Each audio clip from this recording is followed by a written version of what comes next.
Mafia tanah merajalela saat hukum menjadi alat perampasan. Di balik setiap konflik tanah di Indonesia, tersembunyi kisah tentang kekuasaan yang menyusup lewat hukum. Tentang warga yang diusir dari tanah kelahirannya sendiri, dan tentang hukum yang tak lagi melindungi, tapi justru menjadi alat perampasan.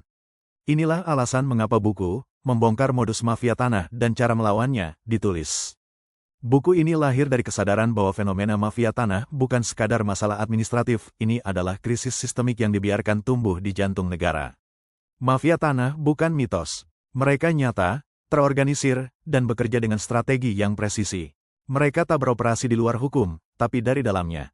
Ironisnya, mereka bergerak secara legal, lengkap dengan sertifikat, akta, dan putusan pengadilan.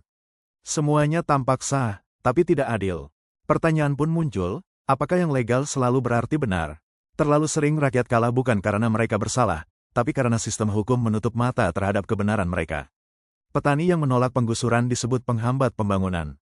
Warga adat yang menjaga tanah leluhur dicap penyerobot.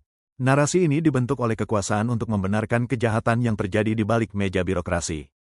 Buku ini bukan hanya daftar kejahatan atau laporan kasus. Ia adalah upaya membangun kesadaran kritis. Bagaimana hukum bisa digunakan untuk menindas, bukan menegakkan keadilan.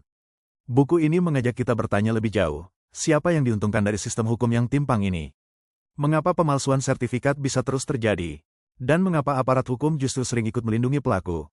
Lewat 3 jilid, buku ini tidak hanya mengungkap, tapi juga mengajak kita bertindak. Karena melawan mafia tanah bukan hanya tugas korban atau aktivis, ini adalah tanggung jawab moral kita semua. Tanah bukan sekadar aset ekonomi, tapi ruang hidup dan identitas bangsa. Mahfud MD pernah berkata di DPR tahun 2021, ada mafia tanah yang lebih kuat dari negara, karena dia merasuki negara. Dan ucapan itu bukan hiperbola, itu kenyataan pahit yang sedang kita hadapi. Data menunjukkan, sejak 2015 hingga 2022, konflik tanah meningkat hampir 3 kali lipat. Luas lahan terdampak mencapai 72.000 hektare, dan jumlah keluarga korban terus bertambah. Inilah wajah Indonesia hari ini, hukum yang bisa dibeli, rakyat yang tak berdaya, dan keadilan yang hanya hidup di atas kertas.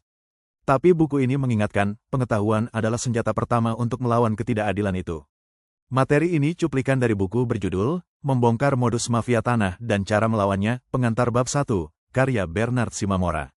Buku 550 halaman ini dapat diperoleh melalui berbagai platform dalam bentuk e-book PDF dengan harga Rp50.000 dan audiobook Rp40.000.